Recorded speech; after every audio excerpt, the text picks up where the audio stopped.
Plus 4x plus 1 upon x square D x, ये दो question करते हैं।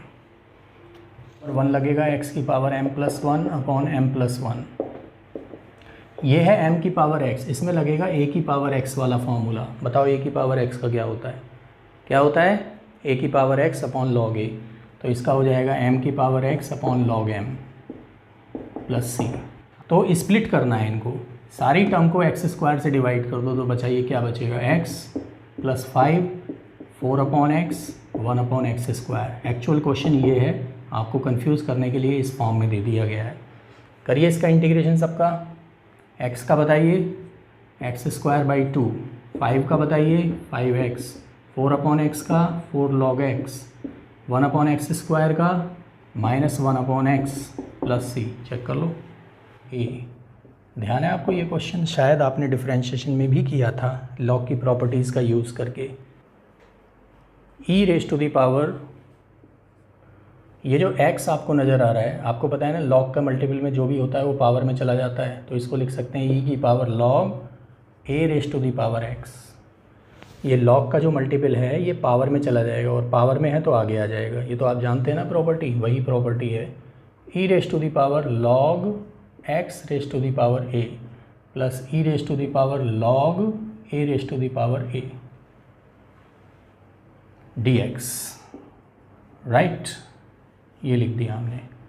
अब एक प्रॉपर्टी और है, आप मुझे बताइए इस लॉग का बेस अगर नहीं दिया तो बेस क्या मानते हैं? आपको मालूम है e होता है बेस, नेचुरल लॉग। अगर नहीं पता होता तो बेस e मानते हैं। और ये भी एक प्रॉपर्टी है, अगर a की पावर log x, इसका भी बेस a है, ये सब कैंसिल हो जाता है, सिर्फ x बचता है। अगर ये दोनों बेस सेम है, a की पावर में log है और log का बेस भी यही है जो नीचे है, तो ये सब कैंसिल, बचेगा x। तो ये प्रॉपर्टी यहाँ अप्लाई हो जाएगी, ये तीनों चीज़ कैंसिल हो जाएंगी क्योंकि बेस सेम है, बचेगा a की पावर x, x की पावर a और a की पावर a। एक्चुअल में क्वेश्चन हमारा ये था, इसी को टिल्ट करके ट्विस्ट करके क्वेश्चन को यहाँ रख दिया गया है। तो बताइए a की पावर x का इंटीग्रेशन क्या होगा? बिल्कुल ठीक बताया, a की power x upon log a। Power में x है, यहाँ बेस में x है, तो x की power a plus 1 upon a plus 1, a की power a x plus c, a की पावर a कांस्टेंट है ना k का इंटीग्रेशन kx होता है प्लस c। चेक करें। अब हमें करना है tan x plus cot x। सबसे पहले इसका स्क्वायर खोल लीजिए, स्क्वायर खोल लेते हैं तो मिलेगा tan square x plus cot square x plus 2 tan x cot x। tan और cot आपस में कट जाते हैं, इसलिए उसे लिखने की ज़रूरत नहीं है। अब tan स्क्वायर x को ब्रेक करेंगे इस फॉर्मूले से, क्या लिखेंगे, sec square x minus 1, cot square x को लिखेंगे cosec स्क्वायर x माइनस 1, और 2 को रखेंगे एज इट इज़, और ये 2 -1 और -1 से कट जाएगा, -2 हो गया ना, -2 प्लस 2 कैंसिल आउट हो गया। sec स्क्वायर x का बताइए, जानते हैं ना tan x, और cosec स्क्वायर x का minus cot x plus c। Next question देखिए, 1 प्लस cos 2x, ये डायरेक्ट टिग्नोमेट्री का फार्मूला है, 2 cos स्क्वायर x dx। पता है ना टिग्नोमेट्री का फार्मूला 1 प्लस cos 2x होता है 2 cos स्क्वायर x, तो √2 cos x dx ऐसे लिखा जा सकता है। √2 कांस्टेंट मल्टीपल है, एज इट इज़ रहेगा, और cos x का इंटीग्रेशन होगा minus sign x plus c। Next वाला भी बिल्कुल ऐसा ही है, उसको लिख सकते हैं 2 sin स्क्वायर x dx। तो √2 अलग, sin x अलग, cos x का इंटीग्रेशन बेटा माइनस में नहीं होता, प्लस में होता है। cos x का इंटीग्रेशन sin x का हो जाएगा minus cos x plus c। Check करें सब लोग। देखो पहला क्वेश्चन कैसे करेंगे, dx अपॉन ये है 1 प्लस साइन x, हम क्या करते हैं 1 माइनस साइन x से कर देते हैं ऊपर नीचे मल्टीप्लाई, इसे स्प्लिट कर दीजिए। 1 अपॉन कॉस स्क्वायर x, याद रखिए जब भी ऊपर 2 या 2 से ज़्यादा टर्म हो, नीचे एक सिंगल टर्म हो, तो हमेशा स्प्लिट करके उसको किया जाता है। Minus sine x upon cos square x dx, split किया है। इसके बाद 1 अपॉन कॉस स्क्वायर x को लिख सकते हैं सेक स्क्वायर x, ठीक है। साइन अपॉन कॉस होता है tan x, sine upon cos tan x, एक कॉस और बचेगा वो सेक x हो जाएगा, D x, sec square x का इंटीग्रेशन टेन एक्स और सेक एक्स टेन एक्स का सेक एक्स प्लस सी। चेक करें तो ऐसा होगा जैसे मैंने बताया, इसको साइन कॉस में ब्रेक करोगे तो जो बनेगा क्वेश्चन वो ऑलरेडी आपका करा हुआ है, 1/1 प्लस साइन एक्स बनेगा, उससे आप कर सकते हो इसको। या फिर आप इसे रेशनलाइज कर दोगे, sec x minus tan x से ऊपर नीचे अगर मल्टीप्लाई कर दोगे sec x minus tan x से, तब भी ये क्वेश्चन बहुत आसानी से हो जाएगा। कैसे? ऊपर बनेगा सेक एक्स का मल्टीप्लाई कर दो दोनों में, sec square x minus sec x tan x d x. ठीक है जी, ये बन गया। और नीचे a plus B a minus b का formula, sec square x minus tan square x, वो आइडेंटिटी होती है 1 होता है। बस हो गया। सेक स्क्वायर एक्स का बताइए क्या होता है? Tan x, sec square x का इंटीग्रेशन टेन एक्स और सेक एक्स टेन एक्स का सेक एक्स प्लस सी। चेक करें, देखो मैं क्या करता हूँ, ऊपर है 1, डी एक्स के साथ 1 तो होता ही है, 1 की जगह लिख लो आप sign square x plus cos square x, लिख सकते हैं ना 1 की जगह आइडेंटिटी, और नीचे है sine square x into cos square x d x. इसे स्प्लिट कर लेते हैं, ये तो एक ही टर्म है ना पूरी, तो ये है sine square x upon sine square x cos square x. LCM लोगे अगर आप इसका तो वही आएगा जो ऊपर लिखा हुआ है। ठीक है, साइन स्क्वायर से साइन स्क्वायर कटेगा, 1 अपॉन कॉस स्क्वायर क्या होता है? सेक स्क्वायर एक्स प्लस यहाँ कॉस से कॉस कटेगा, 1 upon sine square cosec square x d x, sec square x का टेन एक्स और इसका कॉट एक्स। अब हो सकता है क्योंकि बीच में अब प्लस का साइन है। आगे बात समझ। सेकंड क्वेश्चन भी बिल्कुल ऐसा ही है, cos 2x का फॉर्मूला लगा दीजिए, cos square x minus sign square x होता है ना ये फॉर्मूला cos x का, और उसके बाद स्प्लिट करिए पहले वाले क्वेश्चन की तरह, इसकी तरह जैसे यहाँ पे स्प्लिट किया है हमने, इसी तरह इसको स्प्लिट करिए और लगभग सेम सा ही आंसर आएगा। एग्जैक्ट सेम नहीं आएगा लेकिन लगभग सेम आएगा। पहला क्वेश्चन देखिए क्या है। पहले क्वेश्चन में cos 2x लिखा हुआ है, आप जानते हैं cos 2x का फॉर्मूला क्या होता है? In terms of cos, in terms of cos 2x का फॉर्मूला होता है 2 cos स्क्वायर एक्स माइनस 1, और cos 2 अल्फ़ा का फॉर्मूला होता है 2 cos square alpha minus 1 divided by cos x minus cos alpha. इस 1 से ये 1 कैंसिल आउट हो जाएगा, इन दोनों में से 2 कॉमन आएगा, अंदर बचेगा cos square x minus divided by cos x minus cos alpha. यहाँ तक चेक करें सब लोग, कोई कन्फ्यूजन हो तो मुझे बताएं। अब जैसे ये कांस्टेंट मल्टीपल है 2, अगर आप चाहें तो इसको उठा के इंटीग्रेशन से बाहर भी रख सकते हैं। आप किसी कांस्टेंट को बाहर तभी रख सकते हैं जब वो एक कांस्टेंट हो, पहली कंडीशन। कोई भी x वाली टर्म को आप इंटीग्रेशन से उठा के बाहर नहीं रख सकते। दूसरी कंडीशन, ये 2 पूरे फंक्शन में मल्टीप्लाई हो रहा हो, तभी आप इसको बाहर रख सकते हैं। बाहर रखने का मतलब है 2 इस पूरे फंक्शन में मल्टीप्लाई हो रहा है, पूरे न्यूमरेटर में मल्टीप्लाई हो रहा है, तो इसलिए हमने इस 2 को बाहर रख लिया। अब 2 को बाहर ही रखते हैं, इसके फैक्टर कर देते हैं cos x plus cos alpha and cos x minus cos alpha divided by cos x minus cos alpha. If something is being cancelled out you can cancel it out. अब जो बच गया उसका इंटीग्रेशन आप सबको मालूम है। cos x का इंटीग्रेशन बताइए। cos x का इंटीग्रेशन होगा sin x, cos अल्फ़ा का sin अल्फ़ा।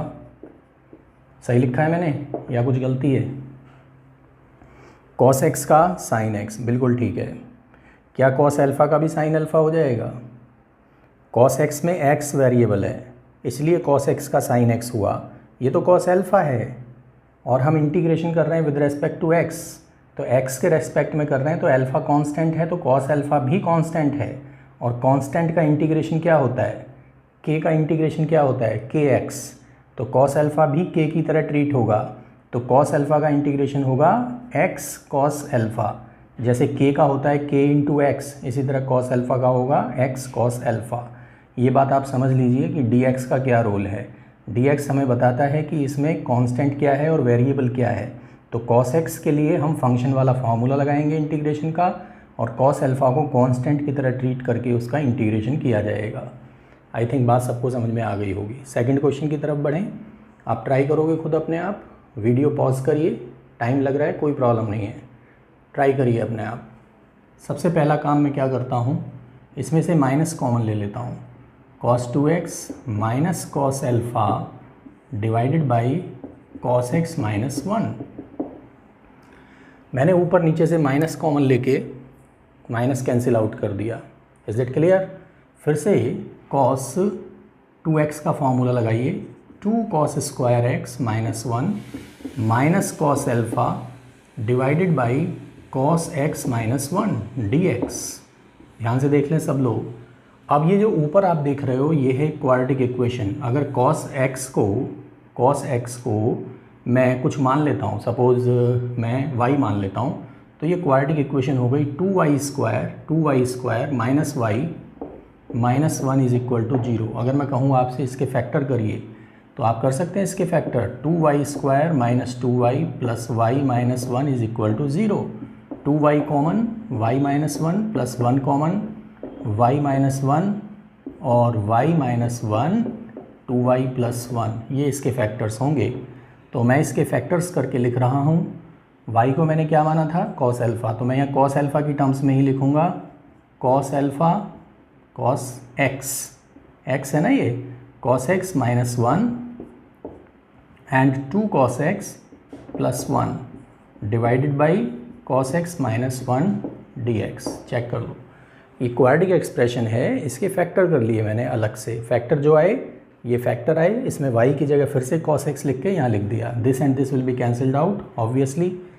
2 cos x का इंटीग्रेशन बताइए। Yes, this is 2 sin x और 1 का क्या होता है x। सी सॉल्यूशन के लिए मैं क्या करता हूँ, साइन की पावर 6x को लिख देता हूँ साइन स्क्वायर x का whole cube plus cos square x का होल क्यूब, ऐसे लिख सकता हूँ। डिनोमिनेटर एज इट इज़ रहेगा, जो भी है डिनोमिनेटर में वही लिखना है यहाँ पर। आप मुझे A cube plus B cube का फार्मूला बता सकते हैं? A cube plus B cube का फार्मूला क्या होता है?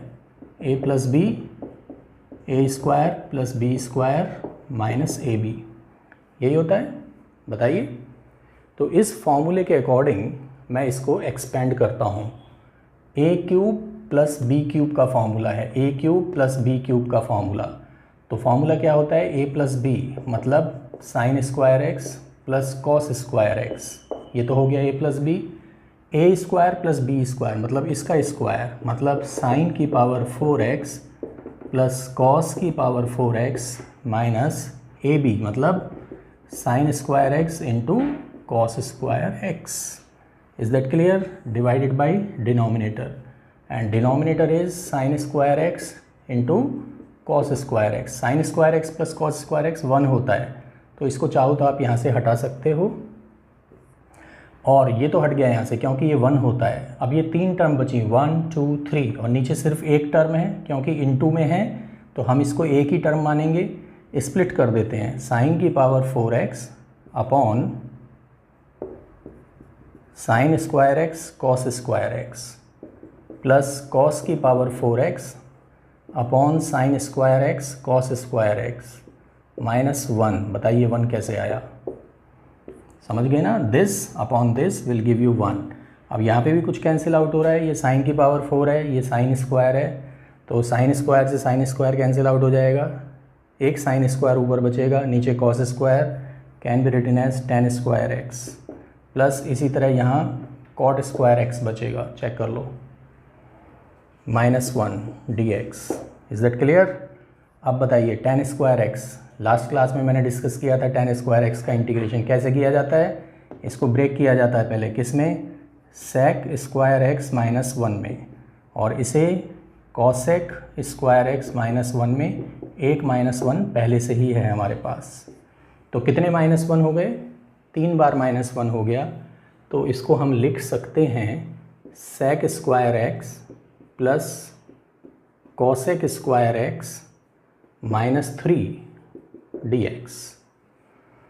बस अब सबका इंटीग्रेशन आपको आता है। sec स्क्वायर एक्स का होता है tan x, cosec square x का माइनस कॉट एक्स माइनस 3 का माइनस 3x प्लस सी की पावर x, नीचे b की पावर x, b की power x upon a raise to the power x plus 2 only. Check करो, is this clear to everyone? और फिर से वही सिचुएशन बन गई, this can be written as a upon b raise to the power x, b upon a raise to the power x plus 2 dx, isn't it? और इसका integration क्या होगा? Something raise to the power x, constant की power x, यही तो situation है जो पहले सिचुएशन यहाँ पे थी, a की पावर x वाला फॉर्मूला लगेगा। तो can be written as a upon b raise to the power x upon log a upon b plus b upon a raise to the power x upon log b upon a plus 2 का integration बताइए। Yes, 2x plus c। आपको याद होगा differentiation में हमने एक exercise की थी जिसमें हमने इन्वर्स ट्रिग्नोमेट्रिक फंक्शन का डिफरेंशिएशन किया था, differentiation of inverse trigonometric functions. उसमें हम क्या करते थे, अगर इन्वर्स में कोई क्वेश्चन हमें दिया होता था तो पहले हम उसको सिंपलेस्ट फॉर्म में कन्वर्ट करते थे। ये काम हमने इन्वर्स ट्रिग्नोमेट्री में भी किया था। तो पहले इसको भी सिंपलेस्ट फॉर्म या शॉर्टेस्ट फॉर्म में कन्वर्ट करेंगे, and once it is converted into the simplest form then we will integrate it. Okay, तो देखिए कैसे करते हैं। इसको लिख सकता हूँ मैं tan इनवर्स, ध्यान से देख लीजिएगा, 1 माइनस साइन को कॉस में कैसे चेंज किया जाता है, π/2 में से माइनस करके π/2 माइनस एक्स, क्योंकि cos π/2 माइनस एक्स होता है sine x, cos π/2 minus x होता है sine x, divided by 1 plus इस साइन एक्स को लिख सकते हैं अगेन cos π/2 माइनस एक्स। ये सब मैंने आपको लिखवाया हुआ है, इन्वर्स ट्रिग्नोमेट्री में फॉर्मूले लिखवाए हुए हैं, ट्रिग्नोमेट्री के सारे वही सारे फॉर्मूले हैं। और 1 माइनस कॉस थीटा क्या होता है, 1 minus cos theta is equal to होता है 2 साइन स्क्वायर थीटा बाई 2, जो भी एंगल यहाँ होता है उसका आधा हो जाता है।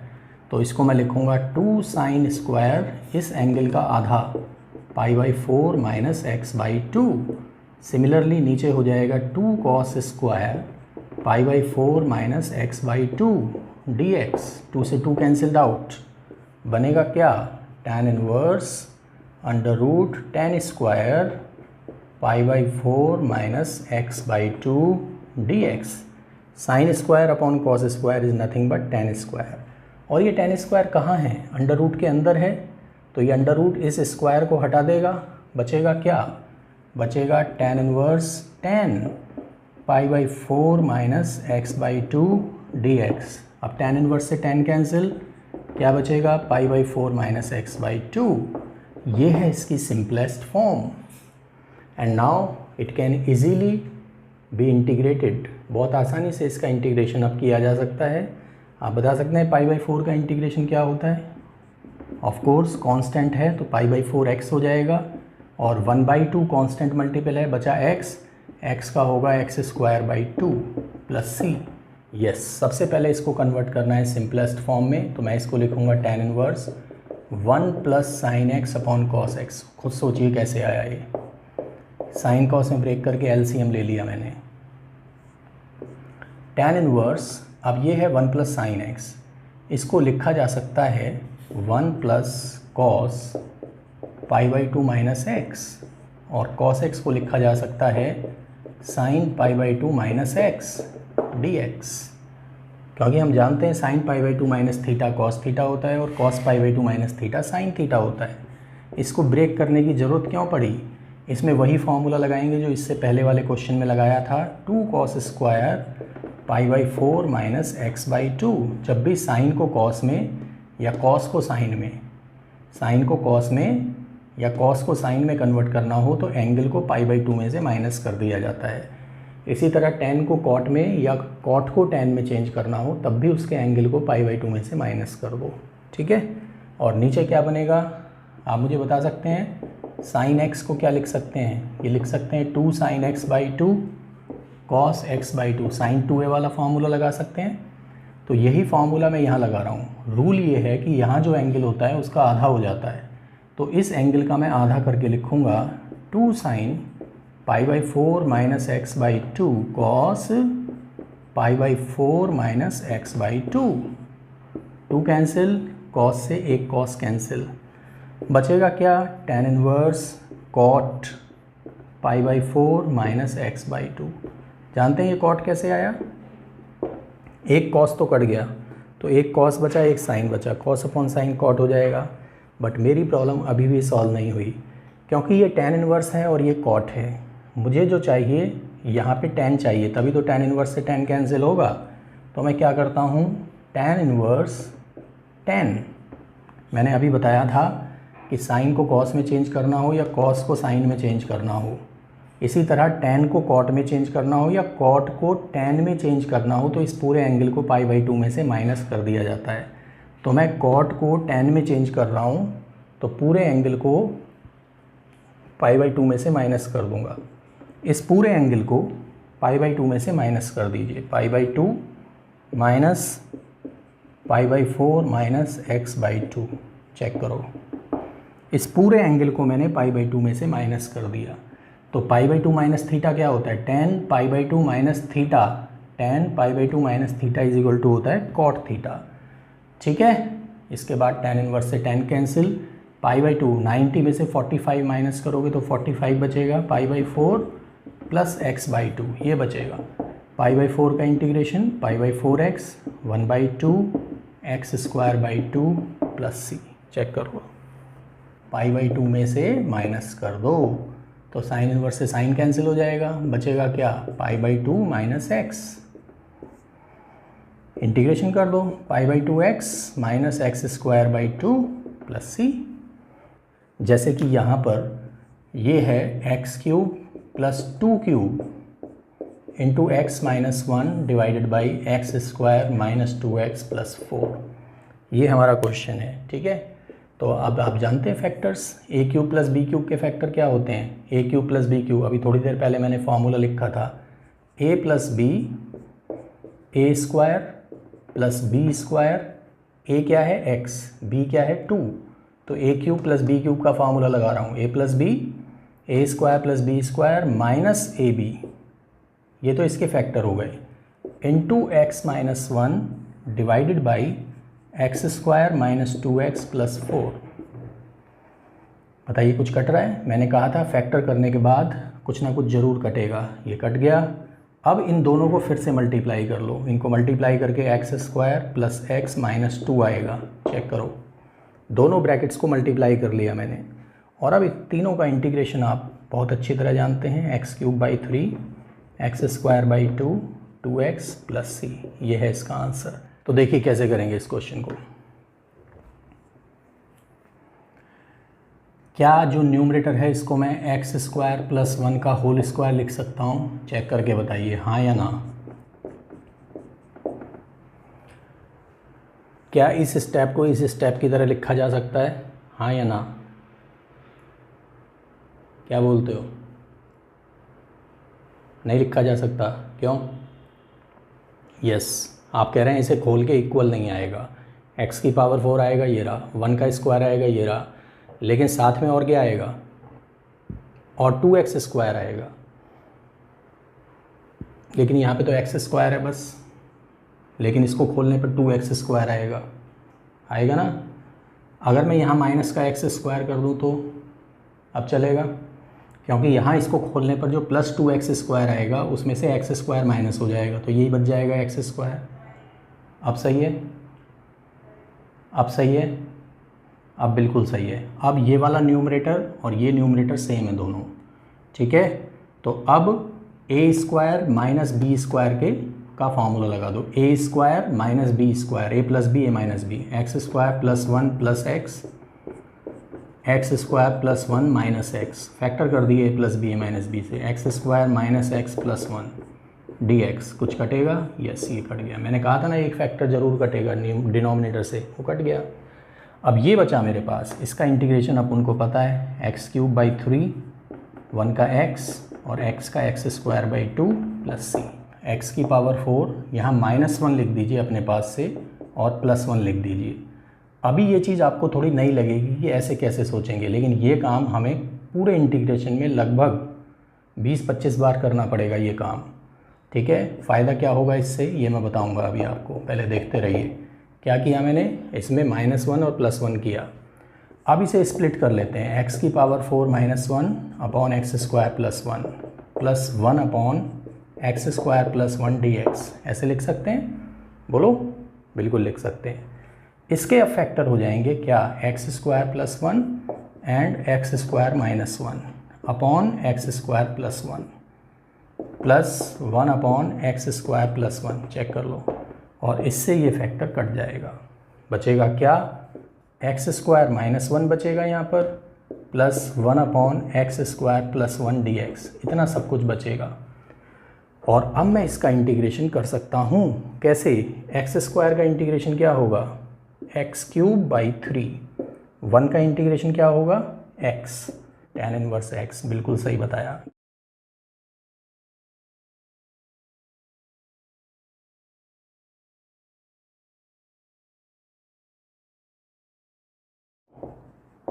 Integration by substitution. अब इनका इंटीग्रेशन करने के लिए आपको क्या करना है, आपने जो फॉर्मूला पढ़ा है इंटीग्रेशन का, वो पढ़ा है e की पावर x। e की पावर x का इंटीग्रेशन क्या होता है, e की पावर x ही होता है। लेकिन यहाँ तो x की जगह कुछ और लिखा हुआ है। अब हम क्या करेंगे, इसको इंटीग्रेट करने के लिए जो x की जगह पर लिखा हुआ है इसको t मान लेंगे। तो ये क्वेश्चन बन जाएगा e की पावर t, और e की पावर t का इंटीग्रेशन क्या होगा, पावर t का भी e की पावर t ही रहेगा।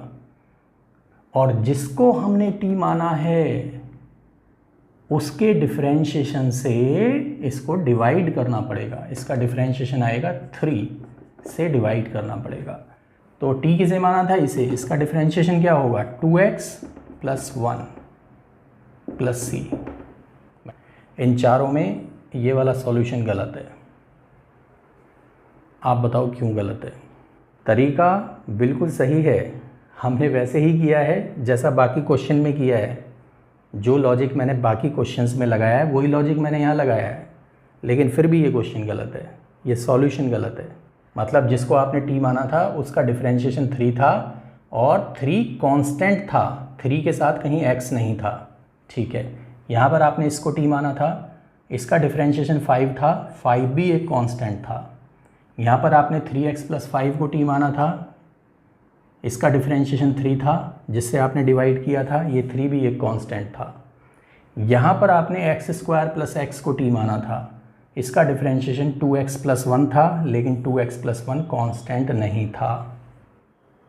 तो ये जो मेथड है t मानने वाला मेथड, जिसमें पहले हम t मानते हैं, फिर इंटीग्रेट करते हैं, फिर इसके डिफरेंशिएशन से डिवाइड करते हैं, ये मेथड तभी वैलिड है, ये मेथड तभी वैलिड है जब जिस चीज़ को आपने t माना है उसका डिफरेंशिएशन कांस्टेंट होना चाहिए, तो ये मेथड वैलिड है। लेकिन अगर आपने किसी ऐसी चीज़ को t मान लिया जिसका डिफरेंशिएशन कांस्टेंट नहीं है, जिसके डिफरेंशिएशन में x भी आ रहा है, तो फिर ये मेथड वैलिड नहीं है। सबसे पहले हम इंटीग्रेशन करेंगे साइन स्क्वायर x का। ध्यान से देखें सब लोग, कभी भी साइन स्क्वायर x या कॉस स्क्वायर x का इंटीग्रेशन करने के लिए आए आपके पास, तो आप उसे 2 से मल्टीप्लाई कर दीजिए और 2 से डिवाइड कर दीजिए बाहर। ये साइन स्क्वायर x और कॉस स्क्वायर x का इंटीग्रेशन बहुत बार आपके सामने आएगा करने के लिए, और इसको करने का एक ही मेथड है कि पहले 2 से मल्टीप्लाई और डिवाइड करना है आपको, उसके बाद इस 1/2 को बाहर ही रखना है, और 2 साइन स्क्वायर x का फॉर्मूला होता है 1 माइनस कॉस 2x। बहुत बार पढ़ा है आपने ये फॉर्मूला। कहीं भी 2 साइन स्क्वायर x बनेगा तो आपको लिखना है 1 माइनस कॉस 2x। जो एंगल यहाँ पर है उस एंगल का डबल यहाँ पे आएगा, तो इसकी जगह मैं लिख देता हूँ 1 माइनस कॉस 2x dx। तो 1/2 को बाहर ही रखेंगे, 1 का इंटीग्रेशन होगा x, और cos 2x का होगा sin 2x डिवाइडेड बाई 2। क्या मैं इसे ऐसे लिख सकता हूँ, sin स्क्वायर x का होल स्क्वायर dx। लिख सकते हैं, यस बिल्कुल लिख सकते हैं। अब मैं क्या करता हूँ, यहाँ अपने पास से एक 2 से मल्टीप्लाई कर देता हूँ। मैंने 2 से मल्टीप्लाई किया, लेकिन ये इनडायरेक्टली 4 से मल्टीप्लाई हो गया, क्योंकि 2 का स्क्वायर भी तो हो रहा है। तो इस 2 को यहाँ से हटाने के लिए मुझे बाहर 1/2 लिखना पड़ेगा या 1/4।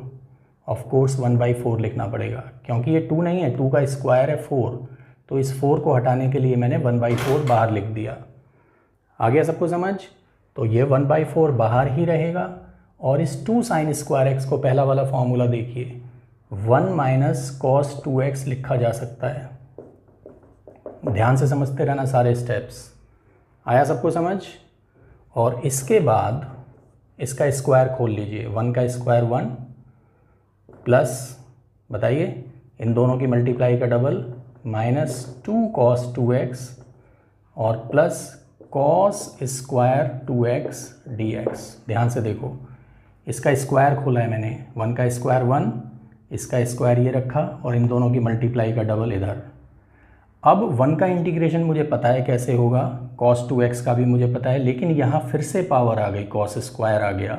इस पावर को हटाने के लिए फिर से मुझे क्या करना पड़ेगा, ध्यान से सुने, 1 minus 2 cos 2x as it is रहेगा, प्लस इसे मैं क्या करता हूँ, इसको लिख देता हूँ 2 cos स्क्वायर 2x और 1/2 से बाहर डिवाइड कर देता हूँ, मतलब 2 से मल्टीप्लाई और 2 से डिवाइड, तो 1/4 बाहर ही रहेगा, 1 minus 2 cos 2x as it is plus 1/2।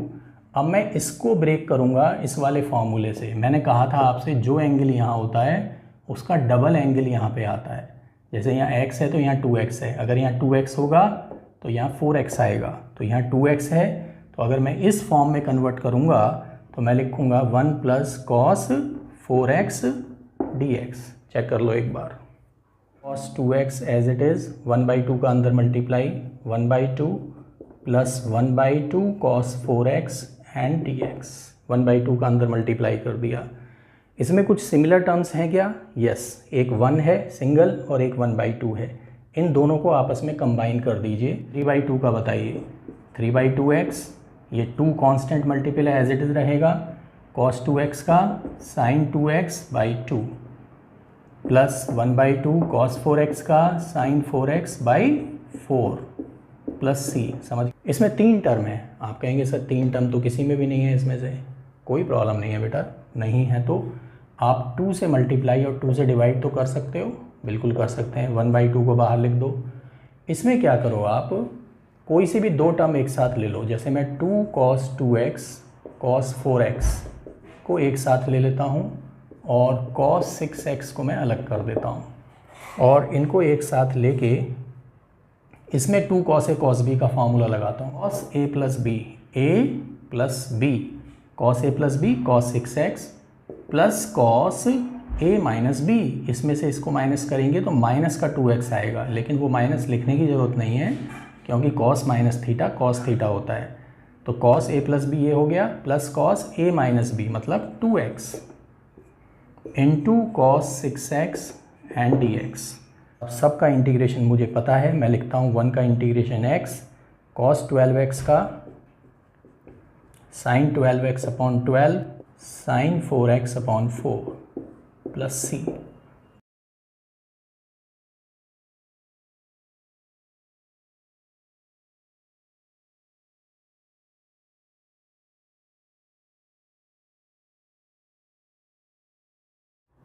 और देखिए क्वेश्चन, x³ + 2 dx। सोचिए कैसे होगा ये क्वेश्चन, बताइए। कोई ट्रिक आती है आपके दिमाग में? कुछ ऊपर प्लस माइनस करने से बात बन जाएगी क्या? ऊपर कुछ प्लस माइनस करने से बात बन जाएगी क्या? देखते हैं। ये है x³, मैं ऊपर क्या करता हूँ +8 और -8 कर देता हूँ। अभी ये चीज़ आपको थोड़ी सी कन्फ्यूजिंग लग रही होगी कि कैसे पता चलेगा +8 -8। अभी 2-4 दिन हो जाने दीजिए और इंटीग्रेशन को, तब ये चीज़ आपके दिमाग में खुद आने लगेगी कि +8 -8 करने से क्या फ़ायदा होगा। ठीक है ना, थोड़ी सी और प्रैक्टिस करेंगे तो ये चीज़ें आपके दिमाग में खुद स्ट्राइक करने लगेंगी। x³ + 8 upon x + 2 dx -8 upon x + 2 dx। यहाँ देखिए, यहाँ भी मैंने एक नई ट्रिक यूज़ करी है। मैंने एक इंटीग्रेशन को 2 इंटीग्रेशन में ब्रेक कर दिया। ऐसा भी आप कर सकते हो, एक इंटीग्रेशन को चाहो तो आप कितने भी इंटीग्रेशन में ब्रेक कर सकते हो। उसका फ़ायदा ये होता है कि जैसे मैंने एक क्वेश्चन को दिस अपॉन दिस यहाँ लिख दिया dx and this upon this यहाँ लिख दिया dx। अब ये 2 डिफरेंट क्वेश्चन हो गए, इसको किसी भी मेथड से सॉल्व करो, इसको किसी भी मेथड से सॉल्व करो। ज़रूरी नहीं है कि पूरे इंटीग्रेशन में एक ही मेथड लगाओ, ये अलग क्वेश्चन हो गया, ये अलग क्वेश्चन हो गया। तो ये फ़ायदा होता है 2 इंटीग्रेशन में ब्रेक करने का कि आप दोनों क्वेश्चन को इंडिपेंडेंट कर देते हो। तो इसके ब्रेक कर लेते हैं। 8 को क्या लिख सकता हूँ, 2 क्यूब,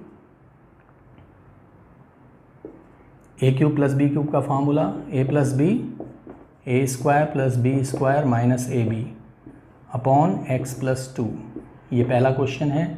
-8 अपॉन एक्स प्लस 2 दूसरा क्वेश्चन है। ये इससे कट जाएगा। इन तीनों का इंटीग्रेशन आपको मालूम है, एक्स स्क्वायर का एक्स क्यूब बाई 3, 4 का 4x और इसका 2x स्क्वायर बाई 2 और इसका 8 log x प्लस 2। लॉग क्यों लिया, क्योंकि इसको t मान लिया, 1/t का log t, और जिसको t माना उसका डिफरेंशिएशन है कांस्टेंट, इसलिए log ले सकते हैं। चलिए एक क्वेश्चन और करते हैं। e की पावर sin x का इंटीग्रेशन, बताइए क्या होना चाहिए आपके अकॉर्डिंग। e की पावर sin x, अरे sin x को t मान लो तो e की पावर t हो जाएगा, और e की पावर t का e की पावर t रहता है, और जिसको t माना उसके डिफरेंशिएशन से डिवाइड कर दो, प्लस c।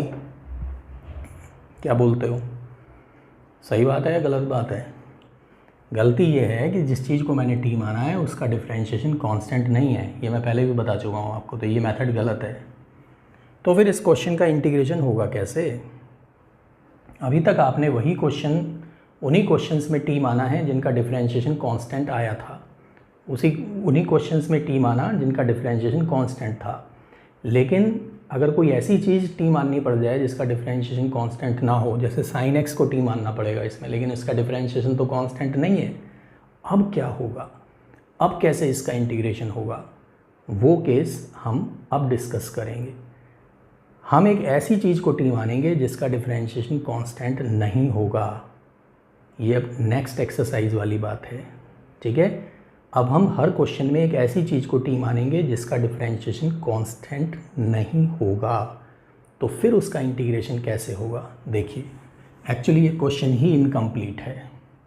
ये पूरा क्वेश्चन है e की power sin x cos x and dx। Now this question is a complete question. अब भी आप sin x को ही t मानेंगे, ध्यान से सुनिए, और ये आपको अपने सॉल्यूशन में करके दिखाना है कि हमने sin x को t माना है। अब sin x को हमने t माना, जिसको हमने t माना sin x को, इसको डिफरेंशिएट करिए। ये मान लीजिए ये है y is equal to sine x. अगर मैं कहूँ y is equal to sine x का डिफरेंशिएशन करिए, तो आप यहाँ dy बाई डी एक्स लिखोगे, यहाँ y की जगह t लिखा हुआ है तो क्या लिखोगे, dt by d x is equal to cos x. Differentiation की बात कर रहा हूँ, जिसको t माना है उसका डिफरेंशिएशन किया। ऑब्वियसली इसका डिफरेंशिएशन कांस्टेंट तो नहीं है, इसका डिफरेंशिएशन है cos x। अब इस dx को भी इधर ले आओ, cos x dx is equal to dt। इतनी बात समझ में आई? क्या आपको इस क्वेश्चन में कहीं cos x dx लिखा हुआ नज़र आ रहा है? आ रहा है, ये लिखा हुआ cos x dx। तो आप क्या करिए, इस cos x dx को हटा दीजिए और cos x dx की जगह लिख दीजिए dt, और sin x को क्या माना था, t, तो ये बन गया e raise to the power t। अब इस क्वेश्चन से मेरा कोई भी मतलब नहीं है। मैंने अपने पूरे क्वेश्चन को उठा के t की टर्म्स में चेंज कर दिया, वेरिएबल चेंज कर दिया, कहीं भी आपको इसमें अब x नज़र नहीं आ रहा। सिर्फ मेरा ये क्वेश्चन है e की पावर t dt। अब मैं t की टर्म्स में इसको इंटीग्रेट करूँगा। I will integrate with respect to t, not with respect to x। तो ये क्वेश्चन एक नया क्वेश्चन है। e की पावर t का इंटीग्रेशन e की पावर t रहता है प्लस c, क्योंकि मैं t के रेस्पेक्ट में इंटीग्रेशन कर रहा हूँ। अगर मैं आपसे कहूँ e की पावर dx का इंटीग्रेशन बताइए, तो आप यही तो बोलोगे e की पावर x प्लस c। क्यों? क्योंकि आप x के रेस्पेक्ट में इंटीग्रेट कर रहे हो, तो e की पावर x का e की पावर x रहेगा। अब आप यहाँ t के रेस्पेक्ट में इंटीग्रेट कर रहे हो, तो e की पावर t का e की पावर t रहेगा।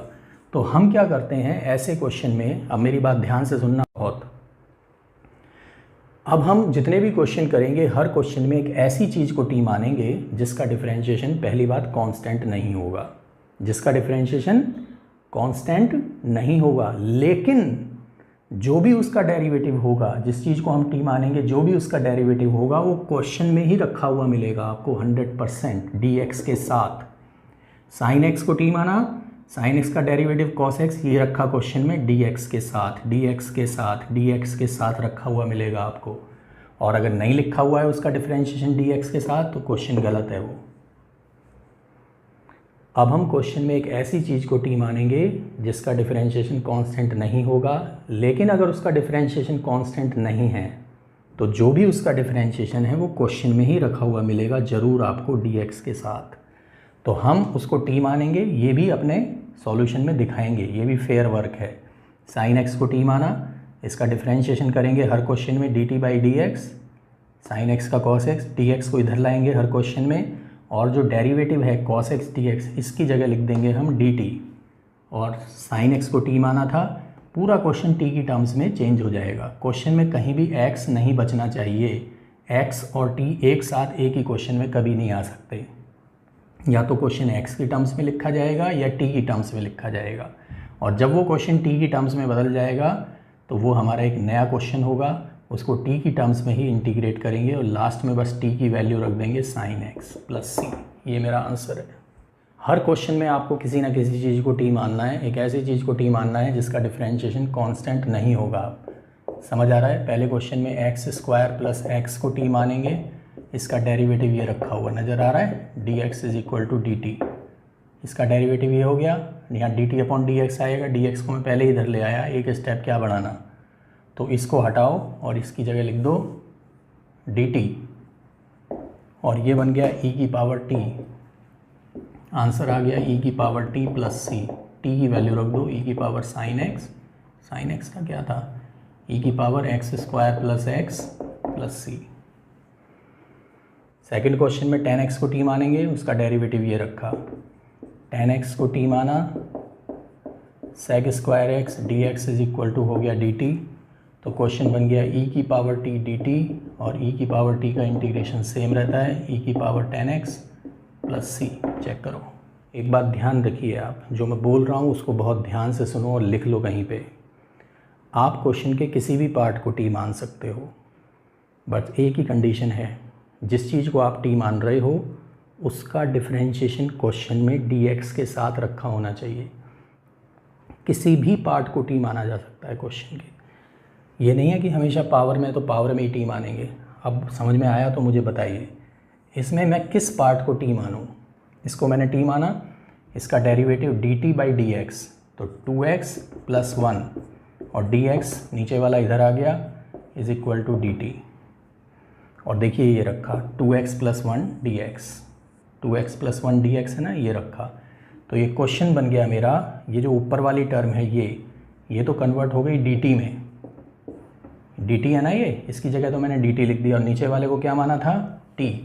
बता सकते हो 1/x का इंटीग्रेशन log x, 1/t का log t plus c = log t।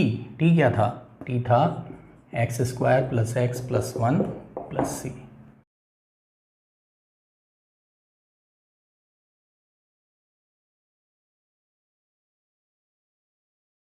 dx, सोचिए सब लोग, क्या sec x को t मान लूँ मैं? sec x को t मानूंगा तो sec x का डेरिवेटिव तो sec x tan x होता है, यहाँ तो सिर्फ tan x रखा हुआ है, मैंने इसमें से एक sec को इस tan के साथ लगा दिया। अब बिल्कुल साफ नज़र आ रहा है, ये sec x tan x किसका डेरिवेटिव है, sec x का, तो यहाँ से एक sec x को t मान लो, तो एक sec x को मैंने t माना, sec x का डेरिवेटिव होता है sec x tan x dx = dt, तो ये चीज़ तो अब कन्वर्ट हो जाएगी dt में, और ये बन जाएगा t²। बात समझ में आई? तो यहाँ देखने से नहीं समझ में आ रहा था कि किस चीज़ को t मानना है, और मैंने थोड़ा सा चेंज किया तो मुझे समझ में आने लगा कि किस चीज़ को t मानना चाहिए। तो ये t² बन गया, इसका t³ प्लस c, और t क्या था हमारा, t था हमारा sec x, तो sec³ प्लस c।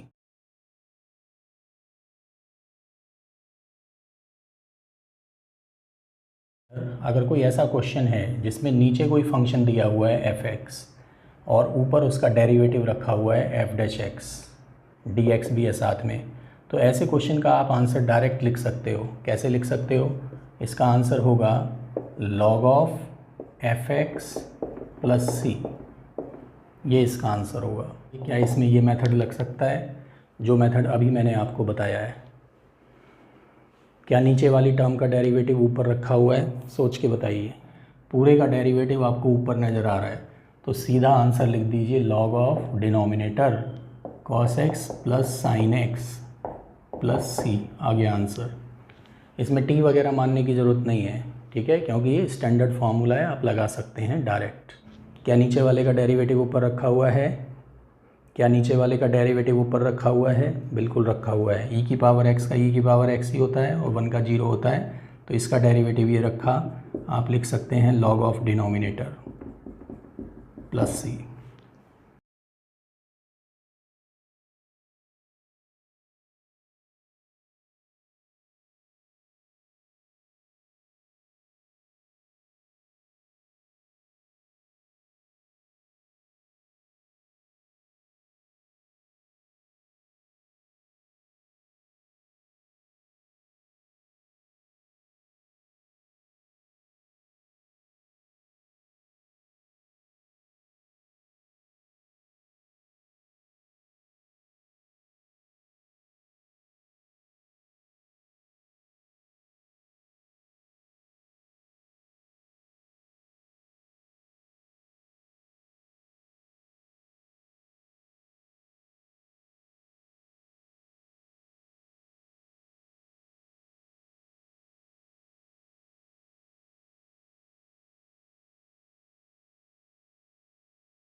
t, और इसको मैंने क्या माना था? t। आंसर आया 2 log t plus c, 2 log root x plus 1 plus सी। चेक कर लें सब लोग, कोई कन्फ्यूजन हो तो मुझे बताएं। बोलो, आ गया सबको समझ? सबसे पहले तो ये जो पावर -1 नज़र आ रही है इसको नीचे ले आओ, चलेगा? उसके बाद ये जो 3 है, इस 3 को x की पावर में ले जाओ, log की प्रॉपर्टी पता है ना, e की पावर log x क्यूब, और इस log का बेस भी e है, अगर बेस नहीं दिया तो ये तीनों कैंसिल हो जाएंगे। ये बार बार बताने की ज़रूरत नहीं है, पहले भी ये सिचुएशन आ चुकी है। अगर सेम बेस होता है ऊपर नीचे तो e log e कट जाता है, बचेगा क्या? x क्यूब अपॉन x की पावर 4 प्लस 1 dx। ये क्वेश्चन बच गया सिर्फ मेरे पास। अब बताइए, क्या नीचे वाले का डेरिवेटिव ऊपर रखा हुआ है? क्या नीचे वाली टर्म का डेरिवेटिव ऊपर है, ताकि हम वो फार्मूला लगा सकें, theorem direct log of denominator? नहीं है। किस चीज़ की कमी है? 4 लिख दो यहाँ पे, और 1/4 अपने पास से लिख दो बाहर। केवल कांस्टेंट से ही मल्टीप्लाई और डिवाइड किया जा सकता है, किसी भी x वाली टर्म से मत कर देना, ये मैं पहले भी बता चुका हूँ आपको। 1/4, अब नीचे वाली टर्म का डेरिवेटिव ऊपर है तो लिखा जा सकता है log of denominator plus c. बात clear? Check. Root t minus t की power 3/2 dt, 1/√t minus t square by root t को लिख सकते हैं, पावर सब्ट्रैक्ट हो जाएगी, टी की पावर 3/2, तो माइनस 1/√t इज़ 2√t, और t की power 5/2 upon 5/2 plus c, a square minus b square log t मतलब a square sine square x plus B square cos square x. इस पे आप मॉड ना भी लगाओ तो चलेगा, क्योंकि ये हमेशा पॉजिटिव होगा, सारा स्क्वायर में है। इन क्वेश्चन में क्या अंतर है? दोनों बिल्कुल सगे भाई हैं, ठीक है, कर लेना इससे आगे अपने आप, जैसे पहला वाला क्वेश्चन कराया है मैंने। और 1/t स्क्वायर का होता है -1/t प्लस सी, रख लोगे ना टी की वैल्यू, नेक्स्ट से ऊपर नीचे मल्टीप्लाई कर दीजिए, तुरंत क्वेश्चन हो जाएगा। तो ऊपर सिंगल 10x बनेगा, dt में कन्वर्ट हो गई, और नीचे बन गया √t, जिसका इंटीग्रेशन होता है 2√t प्लस। यस, बस एक चीज़ याद रखो आप इसमें, जिस पे मैं सर्किल बना रहा हूँ उसे t मान लो बस। आपको मालूम है a की पावर x का डेरिवेटिव क्या होता है? a की पावर x का होता है a की पावर x log a, पता है ना सबको? तो मैं क्या करता हूँ, इसमें चेन रूल लगाने के लिए इसको t मान लेता हूँ, तो 2 की पावर t का होगा 2 की पावर t log 2, और फिर जिसको t माना था उसका करेंगे 2 की power x log 2 dx is equal to dt। अब मुझे हटाना क्या है? मुझे ये वाला पोर्शन हटाना है, मतलब ये हटाना है, ये हटाना है, और dx, ये जो 2 बार log 2 आ रहे हैं ये अनवांटेड हैं, राइट में शिफ्ट करेंगे 2x 2 की power x dx is equal to 1/√2 log 2 का होल स्क्वायर dx। बात समझ में आई? तो अब देखते हैं क्या बनेगा मेरा क्वेश्चन। मैंने t किसे माना था? इसे, तो 2 की पावर t हो गया। और ये क्या था? ये है dt अपॉन 1 अपॉन log 2 का होल स्क्वायर। कांस्टेंट है ना ये log 2 का होल स्क्वायर, इसीलिए बाहर रखा है। तो 1 अपॉन log 2 का होल स्क्वायर, और a की पावर x का इंटीग्रेशन क्या होता है? a की power x upon log a, तो इसका होगा 2 की power t upon log 2 plus c sin x plus cos x का होल स्क्वायर। एक पावर से एक पावर कट जाएगी, बचेगा cos x minus sin x upon sin x plus cos x। क्या नीचे वाले का डेरिवेटिव ऊपर रखा है? ध्यान से देखो, रखा हुआ है। sin x plus cos x plus c। याद आया कुछ? x का क्या होगा? log sin 3x, और 3x का डेरिवेटिव 3, उससे डिवाइड करेंगे। ठीक है। cot 5x का बताइए? log sin 5x upon 5 plus c। तो sin 2x as it is रहेगा। अभी ये फॉर्मूला मैं इसमें लगा रहा हूँ, तो बनेगा sin square x minus sin square pi by 6। क्या नीचे वाले का डेरिवेटिव ऊपर रखा है? चेक करो। sin स्क्वायर x का डेरिवेटिव क्या होता है? 2 sin x into cos x, मतलब sin 2x, और 1/4 का 0, तो नीचे वाले का डेरिवेटिव ऊपर रखा हुआ है। तो आंसर आएगा log of denominator sin square x minus 1/4 plus c। Question क्या है? ये है मेरा क्वेश्चन, और ये दोनों इक्वल होते हैं, तो अपने क्वेश्चन को मैं इस टर्म में कन्वर्ट कर सकता हूँ। tan 3x divided by 3 log sec 2x divided by 2 log sec x plus c। Check कर लो, आगे बात समझ में सबको? ये है इसका इंटीग्रेट। ठीक है, तो क्या करते हैं हम, 1 जो नज़र आ रहा है ना आपको, ये 1 की जगह लिख देते हैं sec square x minus tan square x identity, और इस 2 tan x का अंदर मल्टीप्लाई। मुझे पता है log sec x plus tan x, और tan x का log sec x plus c। Clear?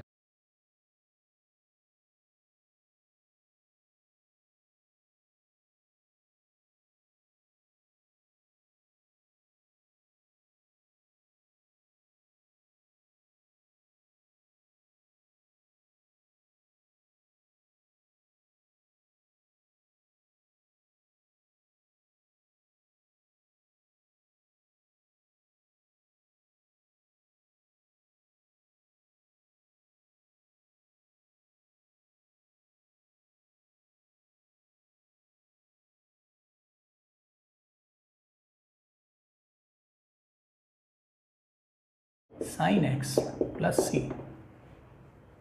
Is that clear?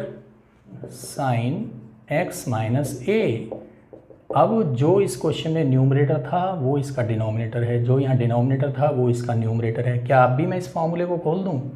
नहीं, अब मैं इस फॉर्मूले को नहीं खोल सकता, क्योंकि अगर मैंने ये फार्मूला खोल दिया, यहाँ पे फार्मूला खोला था, तो फिर न्यूमरेटर में ज़्यादा टर्म बनी थी जिसको मैंने स्प्लिट कर लिया था, लेकिन यहाँ डिनोमिनेटर में ज़्यादा टर्म्स बनेंगी, उसको तो स्प्लिट नहीं किया जा सकता ना। हमेशा न्यूमरेटर को ही स्प्लिट किया जाता है, कभी भी डिनोमिनेटर को स्प्लिट नहीं कर सकते आप। तो अब इसको a मान लीजिए और इसे b, ये a है और ये b है। फिर से sin a प्लस b का फॉर्मूला लगाइए, ऐसी सिचुएशन बन गई। cos a का इंटीग्रेशन x cos a, जैसे पहले क्वेश्चन में किया था। और sin a तो कांस्टेंट मल्टीपल है, कांस्टेंट मल्टीपल आप जानते हैं एज इट इज़ रखा जाता है, और cot x माइनस a का होगा log sin x minus a plus c। हाँ, कि जो एंगल नीचे लिखा होता है वही एंगल आप ऊपर लिख दीजिए, सेम एंगल। लो लिख दिया मैंने same angle, x plus b लिख दिया। लेकिन आपको चाहिए क्या? आपको चाहिए तो x प्लस a, मैं इसमें a माइनस b कर देता हूँ। अब देखना ज़रा चलेगा क्या? कुछ समझ में आया? इस b से a b कट जाएगा, बचेगा क्या? x प्लस a, यही तो ऊपर है x प्लस a। ये मैनिपुलेशन आपको सीखना है। अब इसे a मान लीजिए, इसको b मान लीजिए, और फिर पूरा कांस्टेंट है x cos a minus b plus sine a minus b को रखेंगे एज इट इज़ इसको, और इसका डेरिवेटिव होगा log sine x plus b plus सी। चेक कर लें, यही है ना, ये हमारा क्वेश्चन है। ऊपर क्या है, dx। इसे सॉल्व करने के लिए आप क्या करिए, साइन ए माइनस बी से ऊपर नीचे मल्टीप्लाई कर दीजिए।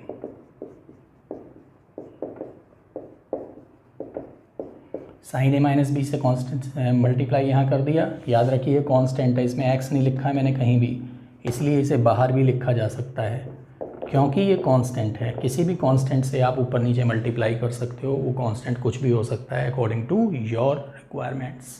क्या तीनों में साइन ए माइनस बी से मल्टीप्लाई करना है? नहीं, इसमें साइन ए माइनस बी से मल्टीप्लाई करना है ऊपर नीचे, इसमें भी साइन ए माइनस बी से मल्टीप्लाई करना है, और इसमें कॉस ए माइनस बी से ऊपर नीचे मल्टीप्लाई करना है। याद रखिए अगर ये दोनों फंक्शन सेम हैं, चाहे साइन साइन हो या कॉस कॉस हो, साइन साइन हो या कॉस कॉस हो, तो आपको साइन ए माइनस बी से ऊपर नीचे मल्टीप्लाई करना है। मतलब सेकंड क्वेश्चन में भी आपको साइन ए माइनस बी से ऊपर नीचे मल्टीप्लाई करना है।